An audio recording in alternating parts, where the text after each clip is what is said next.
Alright, 97.7 Outlaw Radio FM listeners, we are here live in full effect right now with Cleveland, Ohio's finest. We got the legendary MC Chill live on the line. How are you doing this evening? I'm good, my guy from the land. Talk to me.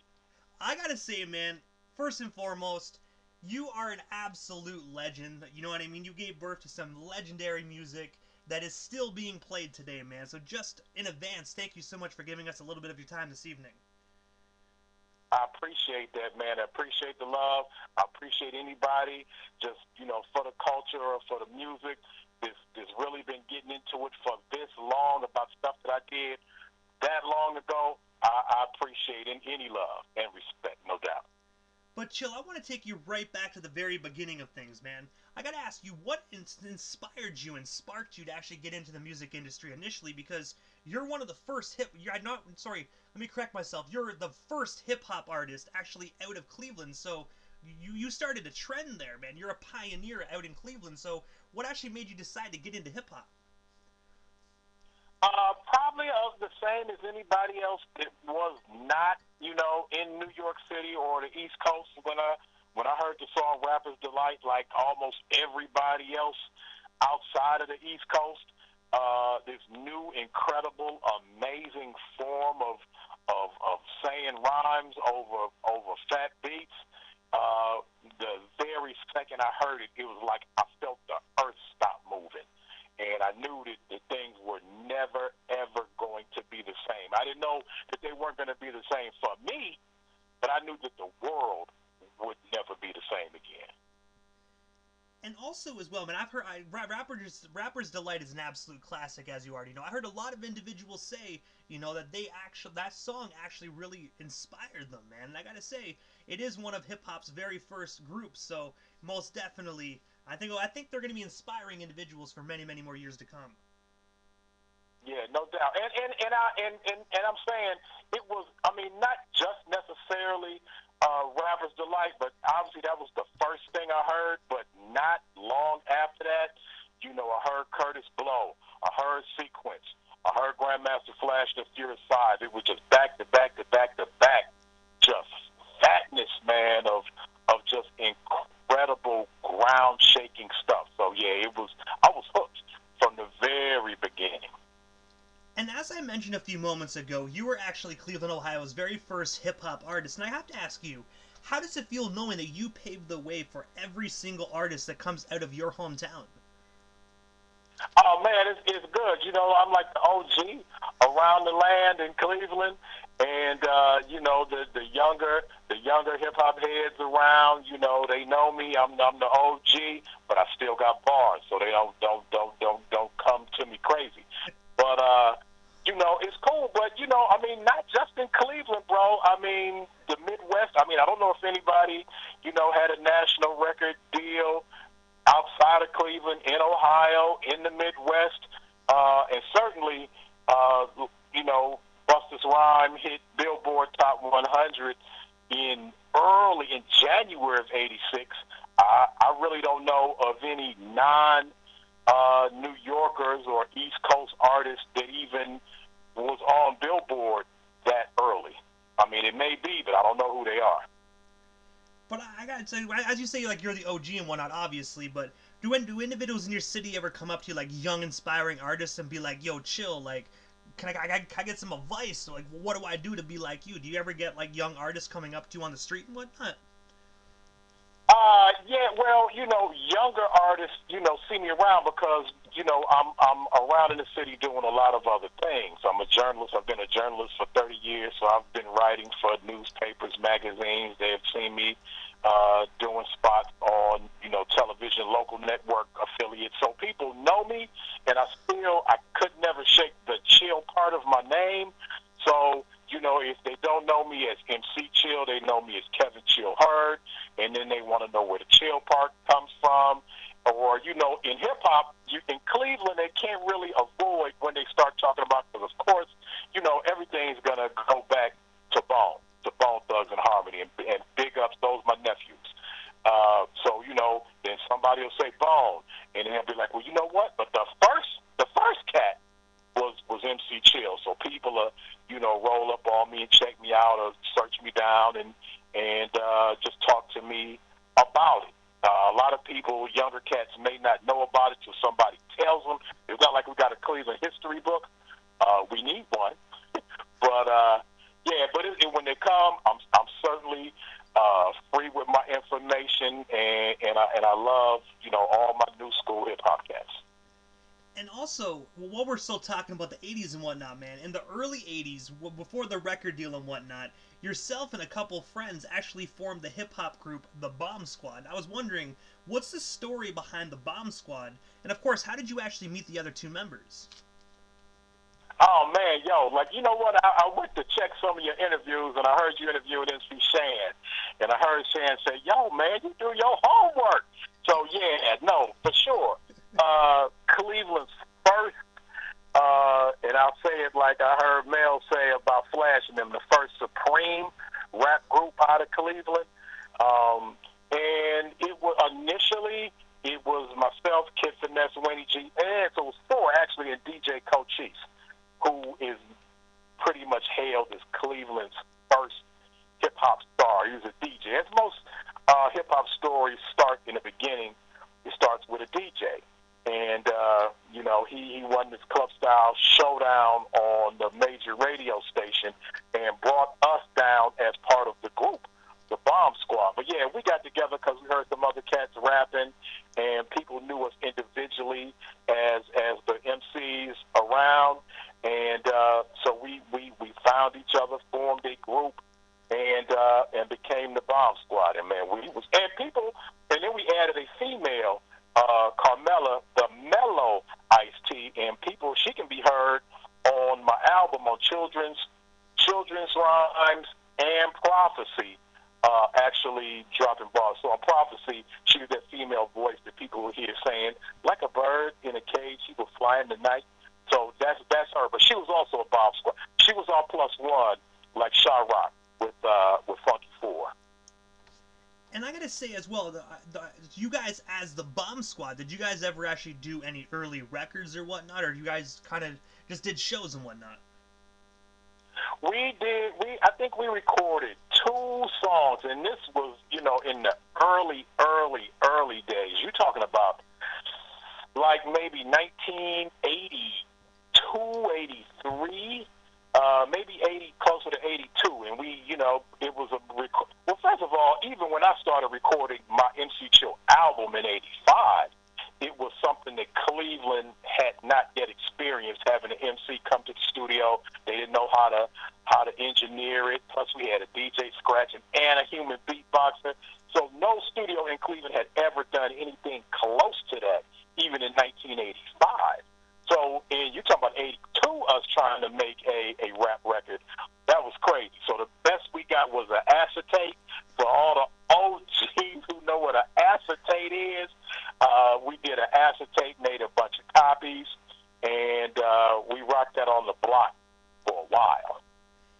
And I gotta ask, because I do know, like, obviously that's like a long time ago, but is that actually circling around the internet that people can actually dig up on YouTube? Because I do know some early hip-hop releases do kind of trickle onto YouTube. Like, is it out there to actually be listened to today, or is it unfortunately lost throughout the years? No, yeah, that's lost to time. The best thing that's kind of out there is maybe us actually rhyming on the radio, like when we were rhyming on 2 of the major FM stations. Now, there's plenty of things around of us rhyming on the radio in the early 80s. Just at the studio, but as far as the 2 recordings, no, that's lost to time. And also as well, I actually read in an article that in 1984 you actually opened up the phone book and called Def Jam Records, where LL Cool J actually answered the telephone. Man, I was wondering, you tell our listeners a bit more about that, and of course, what transpired from that telephone call?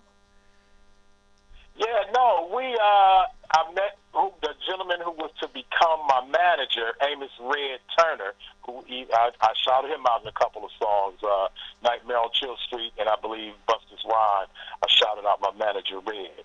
But, hip-hop was still new in the area, and he kind of was like, who's in charge of this hip hop thing? Who do we call? I mean, not knowing hip hop enough to know that there was no like hip hop universal president or nothing. So he was like, who do I call? Who's in charge of this hip hop thing? Is how I normally quote him.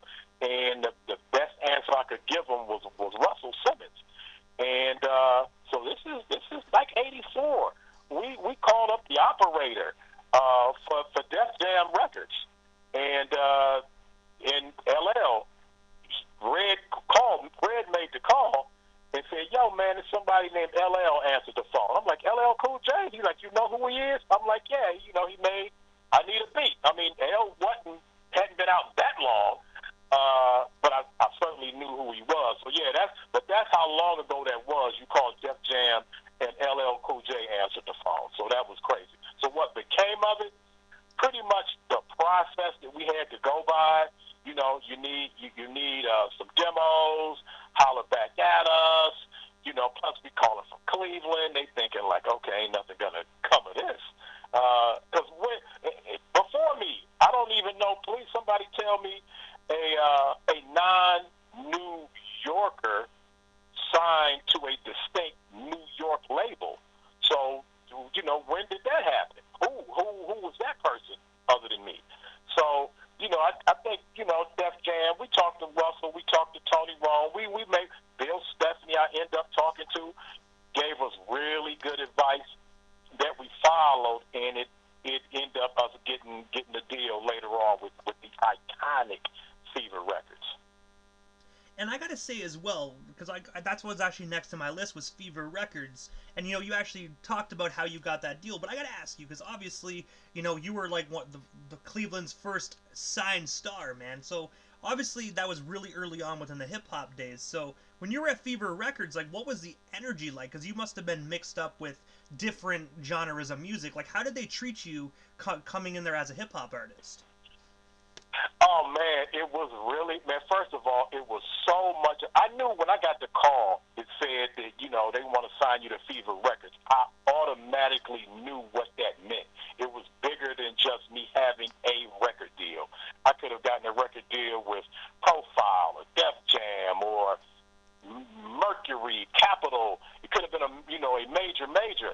But I knew the history of Fever, not just the record company, but the club itself, basically the home of hip-hop indoors, that every OG, old school pioneer came through there, was still going through there. Crush Groove had not been out yet, which pretty much took place at the Fever. So I already know this was a big deal to be with Fever Records as far as the culture was concerned. So just knowing I was with Fever, but to get down there, it's not just the Fever. It was me in New York is just a whole different thing, because I'm this guy, I'm this kid that sounds different, that moves a little different. People, was laughing at the way that I talk, because to them, I sound what they would say country. I'm from Cleveland, Ohio, and so, I mean, we right below Detroit, Michigan, but which is right below Canada. So, I thought that was funny that to them I sound quote-unquote country.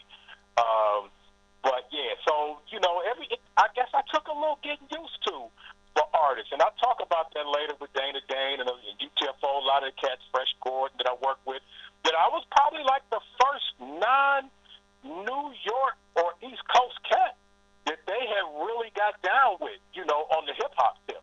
So, they laughed at the way I talk. We got certain words. We say pop, they say soda, so just, they kidded me a lot about how I spoke. And, but just, I had a different flow to me other than, the New York cat. So it took just moving around in New York on the subway, it took a little getting used to for everybody, for me and for them. But I also felt that I led the way for New York to know that they could accept hip-hop that was coming from the whole other side, from East Coast to California. It was cool to accept somebody else or somebody that they thought was different. So everybody else can thank me for that one. And I got to say as well, they might have laughed at you because of your accent, but I bet you their chuckles actually stopped into a jaw drop once they heard you rhyme, man. Because in my personal opinion, man, you are a lyrical monster, man. Like, you can rhyme. I appreciate that, man. And I think what they did understand and realize that I had a true respect for the culture. You could tell by a lot of the lyrics, you know, MC Story for one, Prophecy for another, that I had a respect for the culture. I was true to the game, and I studied, you know, rhyme writers of that day, of the old school. Even when I came out, I think I had more of a old school feeling to it, as far as what I was talking about in my storytelling type style. But yeah, man, I would have traded that experience for anything. And also, you actually had the opportunity to work with Melly Mel on the song MC Story, where a lot of people say that he blessed you with the great verse, but actually, you wrote that. I was wondering if you can tell our listeners the story behind that song, and what was it like actually just working alongside Melly Mel? Oh my God, that's something that comes along with being associated with the Fever. I think if it wasn't Fever Records, then something like that doesn't happen. But again, if it's not me, like in 1985, 86, I mean, it's not like a lot of new cats that's out here checking for Melly Mel. Like, oh, I want Mel on the record. I mean, because there's a lot of new cats out, and Mel even then was OG. But for me, man, one of the greatest rhyme writers in the history of hip-hop. And even when we started discussing, because it was a couple bar break on MC Story, and collab. People weren't really doing collabs back then, not like they did later on. So that, I'm not saying it was brand new, but you know, it wasn't how people normally got down. So when we started talking about, certainly we talked about, you know, whoever was out, Fat Boys, because they were kind of label mates. They were on Suture Records. Suture Fever was kind of the same company. Kid and Play, who at the time was Fresh Force Crew, and they just shortened their names, Kid, Cool Out, and Playboy. But, you know, Roxanne Shante, all of the whole Juice Crew, because I was discovered by Mr. Magic. So, you know, we had a lot of Juice Crew cats that we considered, but somehow Mel's name came up, and I was like, stop. Like, everybody, stop talking. Don't move. Like, we got a chance to get Melly Mel? And they looked at me like, you want Mel on your record? And I'm like, hell yeah. Can we make this happen? If we can, let's do it today. So, yeah, but I tell the Melly Mel story a lot. But, yeah, the shorter version of it is in the talk with the record company. They were, and this was at Suture Records. I was talking, I believe, to Arcast. Because I think Sal would have known better than what they offered me. But so they were saying, yeah, we don't want to really pay Mel any mechanical royalties, any songwriters royalties. So you just write his lyrics, and we'll cut him a check, and we'll be good. And I was like, me write Melly Mel's lyrics? And I'm like, first of all, that's not how that works. And two, y'all are asking me to write lyrics for, you know, the OG of lyricists. I'm talking about, you know, you talking about the cat who, when people were talking about parties, you talking to the cat that broke a child is born with no state of mind. Like, that's a whole different, you know, mindset. Like, it hadn't really been done before. But, you know, and I was hesitant on, you know, the prospect of having to write Mel's rhymes. Not because I didn't feel I knew I had the capability, you know, because I'm a rhyme writer and I'm a student of this. And I'm a student of Mel, of how Melly Mel gets down in his lyrics. But to actually have to write for him was crazy. And I wanted Mel to write his own lyrics because I want to see what Mel drops on my joint. But they insisted I write it, and they'll tell Mel, like, we're working out with Mel. Hey, man, I don't know how long I've sweated over this. I listen to every Mel song I could get my hands on and just kind of transferred Mel's spirit as best I could to my pen. And I came up with them bars, and we get to the studio. We acquired studios in New York, and Mel walks in and says, okay, let me hear the track so I can write my rhymes. And I'm like, oh, my God, they didn't tell him. And so my producer, Mike Chapman, says, yo, no, your lyrics already written. And Mel is like, you got to imagine the look on his face. He's like, who the hell wrote my rhymes? Like, that's crazy. Like, do y'all know who I am? And, man, if I could have just blended into the scenery of the wall and disappeared, I was like, man, this is nuts. And so I think what saved my life, my lyrical life, is Mike Chapman, the producer, said, oh, because Mel and his boy were cracking up. They thought that was the funniest thing they had ever heard in their life. And especially when they told him I wrote, they were like, oh, wait a minute, a dude from Cleveland wrote my rhymes. Like, y'all are kidding, right? So Mike Chapman said, how about we listen to the track, listen to what Chill wrote for himself, and then we can talk. Goes on MC Story. You know, I hit my first verse. I wrote this story not just for me, but for all who longs to become MC, for those who know and who understand how good it feels with a mic in your hand. You're down and you know it. You're not just a poet. You know how it goes. But anyway, Mel, they heard the whole song. And we in the studio, so it sounded extra crispy. Mel, boy, looks at him and says, don't front, Mel. That shit was hot. And Mel said, okay. He looks at me. He said, okay, let me see what you got for me. Now it's not so funny. He's like, okay, this may be something I could do. I hand him a yellow piece of legal paper that I had written on a legal pad, probably that I changed the lyrics a zillion times trying to get it perfect. He looked at it, said, give me a pencil. And I'm like, okay, I think we about to do this. He scratches out some stuff, makes some adjustments, and I'm like, okay, I think it's on.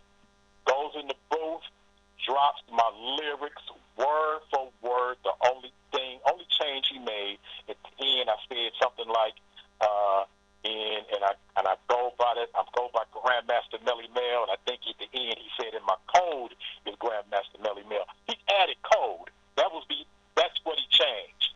And man, probably my greatest hip hop moment is the day that Mel jumped in the booth, not just added to my song, but spit my lyrics, and then asked me to come in the booth after that to do some more to the song. So at the end, when you hear both of us creating a word which is made of words, where a portion of your life sometimes can be heard, we're living in lyrics looking for glory, and it all can be found in the MC Story. We did that together. I'm back in the booth with Mel. Incredible. And then the little part at the end, he asked me, he said, oh, I seen her back in 76. How'd you get in the record business? And we had a little back and forth discourse. Greatest hip-hop moment of my life, no doubt. And also, as well, I read that you actually had the opportunity to perform with the Beastie Boys. I was wondering, how did that opportunity come to be? And, of course, what was it like just being able to go on tour with the Beastie Boys? Because anybody that knows those three white boys, that they were pretty damn crazy.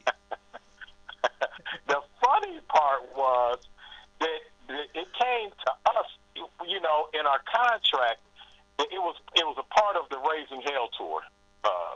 And so, obviously, it was, running them was the headliners. And then I think it was LL and Houdini.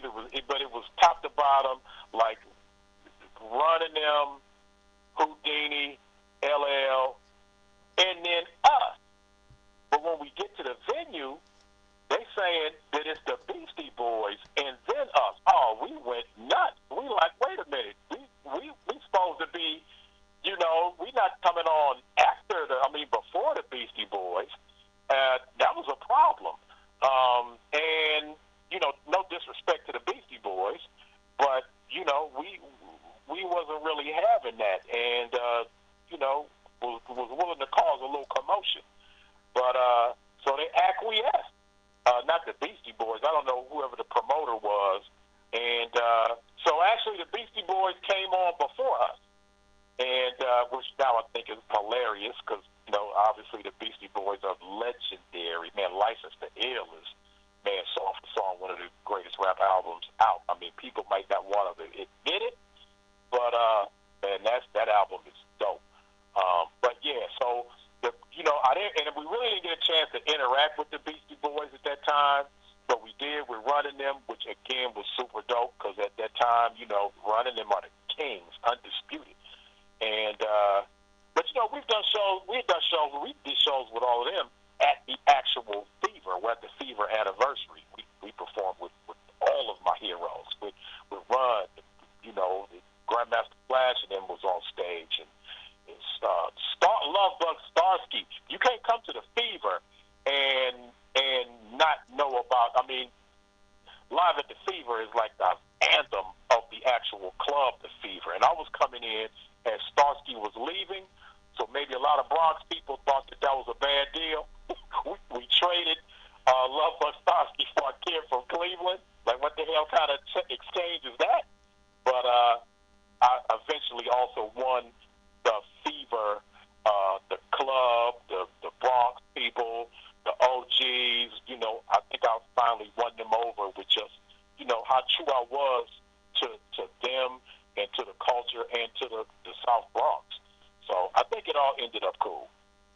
And I gotta say as well, man, I most definitely agree with you when it comes towards License to Ill. I actually have a Beastie Boys tattoo on my arm, man, of that logo with like the little red triangle on it and whatnot, man. Like, I actually... Yeah. Yeah, man, one of my favorite records of all time, man. So when I did my research for that and I knew you did a little bit of work with the Beastie Boys, I was like, oh, right then and there, that's gonna be an eventful story, just because back in the day, everybody knows the Beastie Boys were a little crazy. They're probably really, like, mellowed out now, but back then, they loved to party. Hey, but you know what? By that time, you know, I'm a college student, and if they wanted to, you know, to drink beer and throw beer around and that crazy, we were in for that. I'm a college student at the time, so I, you know, in a fraternity and all that. So, you know, if they wanted to, you know, to drink beer and pop bottles, and we would have been in for that. And also as well, going into, like, you know, today's day and age as well, I also noticed you have your own radio program called Chill Talk. And I was wondering if you tell our listeners a bit more about that radio program, and of course, where can we actually tune in and listen?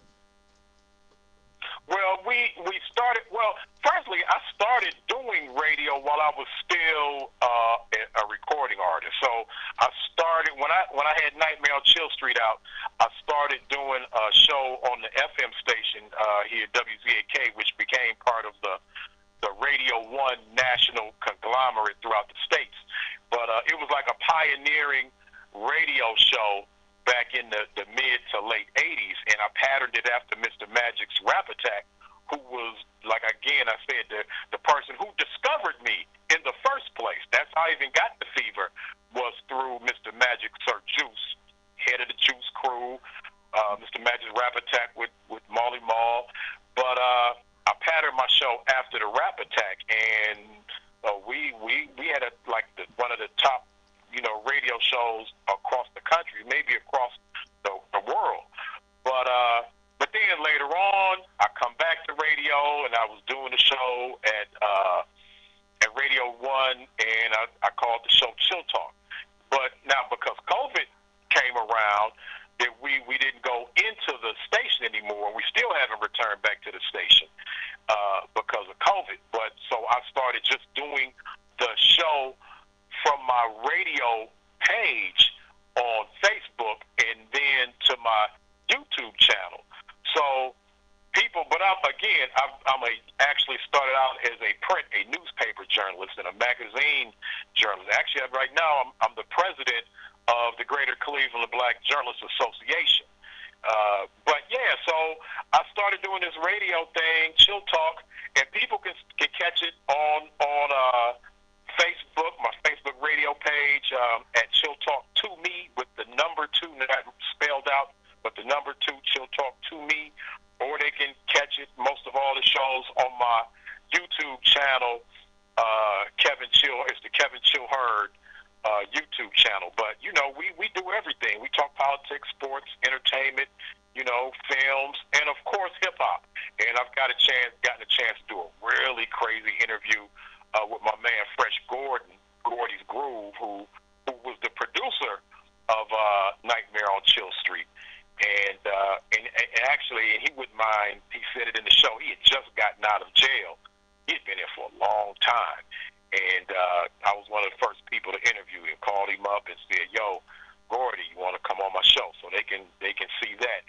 interaction. With Dana Dane, I've interviewed Dana. So yeah, but I do all kinds of, not just old school hip hop, but you know, we do everything. Yeah, so they can catch Chill Talk right now on Facebook at Chill Talk 2Me, the number 2, or on YouTube, Kevin Chill Her. But the Facebook one is live. Archive it on YouTube. And the one thing I personally always wanted to ask you, and I don't know if there's personal reasons behind that, so if you want to discard this question, you can, but the one thing I've always wanted to know was, what made you only decide to put out, like one record and kind of, like, transition into other things? Like, what made you actually stop making music personally? Man, I'll answer any and all questions. I'm a journalist. I hate when people dodge questions. But, no, the answer is simple. You got to look at the time period. So what happened from the mid '80s to the late '80s? NWA happened, and the music changed drastically. It was the onset of what they would call gangster music. You know, I'm from the southeast side of Cleveland, but by no means am I a gangster. I'm not. I wasn't. I mean, I knew people that I know people that are. I wasn't living that life. I know people who did. But you know, I'm a college student, and you know, I'm about education and prosperity and mental progress. And so, you know, the music changed drastically. Now, we were talking a deal at the time with 4th and Broadway, Island 4th and Broadway, but you know, other things started happening. I started working with other artists, Bango the B-Boy Outlaw, who ended up being with Ice-T, Lori 350 the Mobstress, who ended up being with the Face Mob, with Scarface. My boy Serge, Serious Effects, Rhymes Giving Education, who just went to like the New York World Supremacy Rap Battle and just tore stuff up, and later did stuff with a whole lot of other people. But I really started working with other Cleveland artists, trying to put them on, using my connections. And then I flipped from the radio, Source Magazine, the early version of Source Magazine. I had a run-in with the then editor in New York, was really on them about not having Cleveland writers. And next thing you know, I was writing for Source Magazine, and I was becoming a journalist. And other people started recognizing my journalistic pen. And years later, I'm still a journalist. So it was kind of a move from MC to journalist, even though it was still the same to me. Writing is writing. Journalism, you don't even have to make it rhyme. So it was a natural fit for me. But I gotta ask you, Chill, what is next for you? Because I do know currently, you know, you're doing radio, you're doing some interviews and whatnot, but is there anything else that you still want to talk about or promote? Well, we still have you here live on the Canadian airwaves. Hey, yo, I got like, every time that I have some new stuff coming on, I call it a Chill announcement. So I have big Chill announcements coming up that I'm not at liberty to talk about. But I will say that I do have some music coming out, if not collaborations with people. We did a version of the classic symphony with a lot of Cleveland MCs called the Cleveland Symphony, and I have a couple other tracks that people have sent me that I'm going to be doing some stuff on. So, you know, they might hear some music from me, but we do have a couple of big things going on. But just stay tuned to all of the Chillosphere, my YouTube, my Facebook, my Twitter, and my Instagram. Kevin Chill Heard, I believe, and on Twitter I'm at House of Chill. So just stay tuned. All my social media and big Chill announcements will be coming up. And I gotta say, first and foremost, Chill, thank you so much for just giving us a little bit of your time this evening and coming on 97.7 Outlaw Radio FM right here in Canada, man. It's an honor and most definitely a privilege to welcome such a legendary hip-hop pioneer like yourself. Hopefully down the line we can make this happen again sometime soon. But for now, I just want to say thank you for years of amazing hip-hop and paving the way for so many legendary individuals. Hey, man, I appreciate it, Immortal. I was glad you reached out to me. I was glad to do it. I was honored. So anytime I get to share some of my story, it's cool. I dig it, and I'm just amazed at the fact that people still want to hear something from me. So, hey, I appreciate the love. Hey, most definitely. Whenever those releases do get released, be sure to send them my way, and I most definitely will get them spinning here on the Canadian airwaves. Get you that international airplay right off the hop. You'll get it first, man. Most definitely. I appreciate that, Chill. But for now, I'm not going to keep you much longer because I know you're a busy guy. But thank you so much again, and most definitely have yourself a wonderful night. All right, for sure, bro. I'll talk to you later. Most definitely. Thank you. Peace, y'all. I love y'all. I'm out.